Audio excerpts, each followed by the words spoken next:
शिक्षा का मंदिर पवित्र मंदिर होता है और शिक्षा का जो मंदिर होता है उसमें जो बच्चों की बुनियाद होती है, उस बुनियाद के सारे ही बच्चे आईएएस बनते हैं, आईपीएस बनते हैं, डॉक्टर बनते हैं, एडवोकेट बनते हैं और देश की प्रगति में अपना सहयोग करते हैं। लेकिन उस शिक्षा के मंदिर में अगर रावण राज आ जाए और शिक्षा के मंदिर में गुंडागर्दी के बल पर बच्चों को शिक्षा का पाठ पढ़ाया जाए और शहर में गुंडागर्दी की हरकतें कराकर शहर को मैसेज दिया जाए, संचालक जो शिक्षा का मंदिर चलाते हैं उनके द्वारा, तो क्या कहेंगे ऐसे शिक्षा के मंदिर को?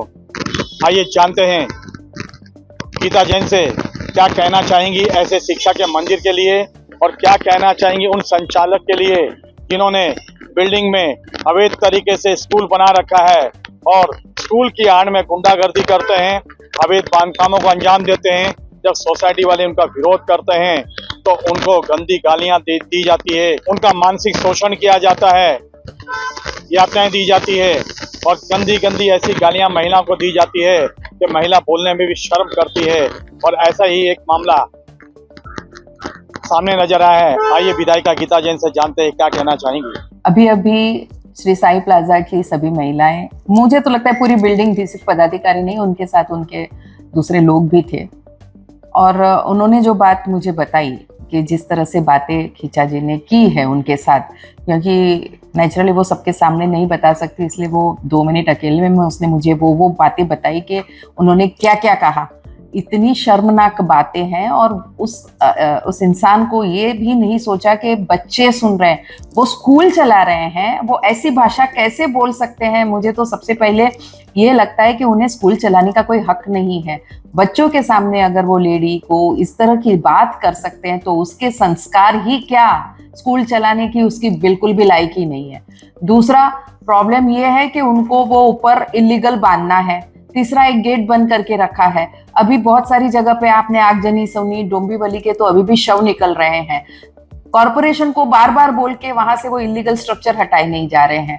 तो क्या वो कॉरपोरेशन के लोग भी, अतिक्रमण के लोग भी ये राह देख रहे हैं कि वहां आगजनी कोई घटना हो, उसके बाद हम शोक व्यक्त करें कि बाबा वहां इलीगल ये स्ट्रक्चर था इसलिए इतने लोगों की मौत हो गई? क्या चाहते हैं? क्यों नहीं समय रहते कोई एक्शन ली जाती है? ये हादसे टालने का, ये हादसे होते इसलिए है कि कॉरपोरेशन उसकी ओर ध्यान नहीं देती। जब बार बार इस तरह की कंप्लेन आती है तब मैं आपके कैमरे के सामने बहुत जवाबदारी से बोल रही हूं कि कुछ ना कुछ ले दे के मामला निपटाया जाता है। उन लोगों के लिए लोगों के जान की कोई कीमत नहीं है, इसलिए ये कार्रवाई हो नहीं रही है, ऐसा मुझे लगता है। मैडम, 30/1/2023 को हमें याद है कि उस अवैध स्ट्रक्चर को जिससे डॉन बॉस्को स्कूल ने बनाया था, उसके संचालक ने बनाया था और आपने तुड़वाया था। यहाँ के जो मारुति गायकवाड़ उपायुक्त थे वो खुद प्रेजेंट थे, सचिन बचाव अधिकारी प्रेजेंट थे, उसको पूरा ध्वस्त किया गया। उसके बाद सरेआम डंकी की चोट पे उसने दोबारा गेट को एनक्लोज कर दिया, वापिस से स्ट्रक्चर खड़े कर दिए गए और जो शेड तोड़ा गया था, महानगर पालिका का जो महासभा में ठराव पास हुआ था कि किसी भी कमर्शियल को शेड की परमिशन नहीं मिलनी चाहिए, लेकिन सचिन बच्चाओं ने कुछ लेन देन करके वापस उसको परमिशन दे दी। तो क्या कहेंगे महानगर पालिका के अधिकारियों के लिए? मैंने अभी कहा ना, मेरा स्पष्ट आरोप है और बचाव के लिए आप देखिए, मैंने मंत्रालय तक बोला है उनकी सभी चीजों की जांच कर दी जाए जिसकी उन्होंने परमिशन दी है। मेरी लेटर आपको मैं दिखा सकती हूँ। ये सिर्फ और सिर्फ अधिकारियों की बदमाशी की वजह से लोगों की जान जाती है और हादसा होने के बाद क्या करते हैं हम, लोगों के, मृतक लोगों को कुछ ना कुछ उसको डिक्लेयर कर दिया जाता है। लोगों की जान की कीमत हम लगा रहे हैं। इसका मतलब ये हुआ कि जो भी मृतक है उसकी जान की कीमत लगा दी आपने, 4 लाख 5 लाख, बस यही कीमत होती है उन लोगों की जान की। अरे आपको बार बार हम लोग कंप्लेन दे रहे हैं तो क्यों नहीं एक्शन ले रहे हैं? क्यों आप वेट कर रहे हैं कि ऐसा कोई हादसा हो? तो मैंने आज साफ तौर पे अधिकारी को कहा है, अगर ऐसा हुआ तो हम खुद जाएंगे, हम खुद तोड़ेंगे। कायदा सुव्यवस्था की जिम्मेदारी भी आपकी होगी। हम हर जगह लेटर देके जाएंगे और ये कह के जाएंगे कि हमारा प्रशासन सक्षम नहीं है लोगों की इस तरह से रक्षा करने के लिए, इसीलिए हमें कायदा हाथ में लेना पड़ रहा है। पुलिस प्रशासन को ये जरूर कहना चाहूंगी कि अगर आप महिला की अस्मिता की रक्षा नहीं कर सकते तो आपको उस कुर्सी पे बैठने का अधिकार नहीं है। अगर कोई व्यक्ति इस तरह से महिला को प्रताड़ित करता है और उसके बाद भी अगर हम उस पर एक्शन नहीं लेते तो आपके वहाँ आपकी वर्दी और आपकी कुर्सी के ऊपर जो सूत्र लिखा गया है आप उससे न्याय नहीं कर रहे हैं, और अगर न्याय नहीं कर सकते तो उस कुर्सी पे भी मत बैठिए। दोस्तों, गीता जी ने बड़े ही सटीक लहजे में शासन प्रशासन को चेताया है और टेलीफोन करके महानगर पालिका के डेप्यूटी कमिश्नर रवि पवार को भी ताकीद दी है कि जल्द से जल्द डॉन बॉस्को हाई स्कूल के अवैध बांधकाम पर कार्रवाई होनी चाहिए। कहीं ऐसा ना हो डोंबिवली में जो हादसा हुआ, आज भी लोगों के जले हुए सब अंदर से निकल रहे हैं, वही हादसा यहाँ ना हो, क्योंकि स्कूल के संचालक ने एक गेट जबरन, जो बाहर निकासी का गेट है, उसको जबरन कब्जा करके अपने स्कूल के लिए इस्तेमाल कर रहा है। जब कभी आग लग जाए सोसाइटी में तो सोसाइटी वालों को निकलने के लिए जगह नहीं मिलेगी। और दूसरी ओर गीता जैन ने पुलिस प्रशासन को भी ताकीद दी है। कनके के वरिष्ठ पुलिस निरीक्षक चंद्रकांत सरोदे से बात करके कहा है कि महिलाओं का सम्मान नहीं करने वाले, उनकी इज्जत से खेलने वालों के ऊपर सख्त कार्रवाई होनी चाहिए। आइए जानते हैं पीड़ित से क्या कहना चाहेंगे और क्या प्रकाश डालेंगे और क्या घटना हुई उनके साथ कल। सर, हम कल शाम की बात है, हमारी बिल्डिंग में एक साइड था जो पीएमसी ने तोड़ दिया था, वो वापस डाल रहा था।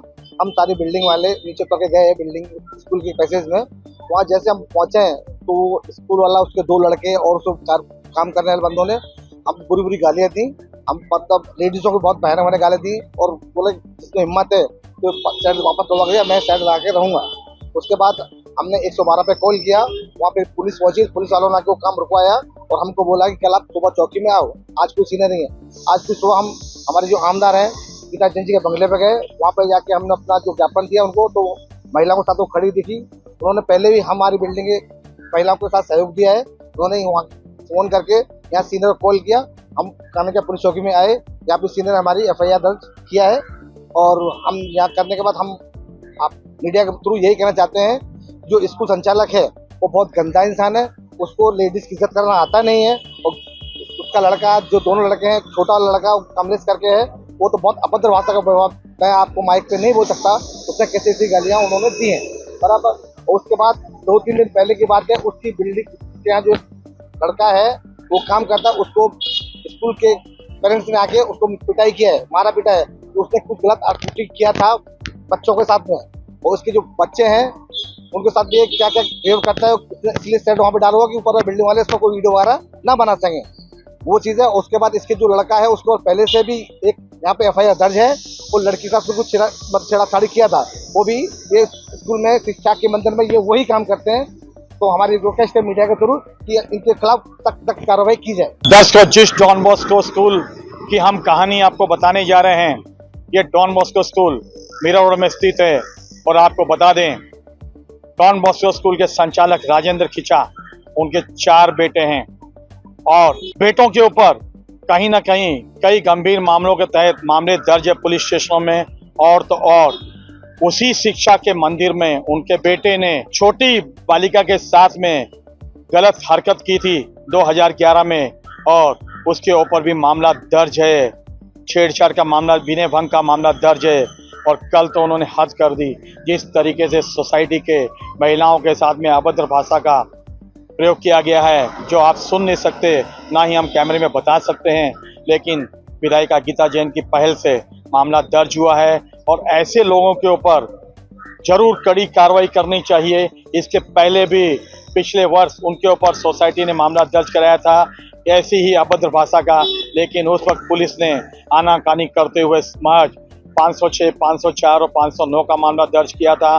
जबकि महिलाओं की बाकायदा कोर्ट में स्टेटमेंट हुई है जज के सामने कि कितनी गंदी गालियां दी और क्या कहा गया है।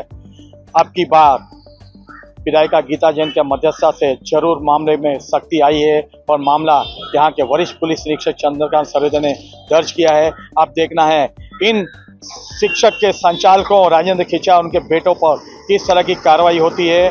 और वीरा भाईंदर वसई विरार पुलिस आयुक्तालय के CP मधुकर पांडे ऐसे लोगों पर किस तरह नकेल कसते हैं।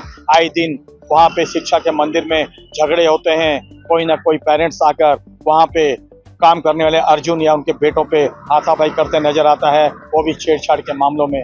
आने वाला वक्त बताएगा। ऐसे शिक्षा के मंदिर चलने चाहिए शहर में, वो भी अवैध तरीकों से बिल्डिंग में कब्जा करके। अब महानगर पालिका को सोचना है कि इस पे कब वो कार्रवाई करती है, ये तो आने वाला वक्त बताएगा। कैमरामैन परवान मिनी के साथ शशि शर्मा।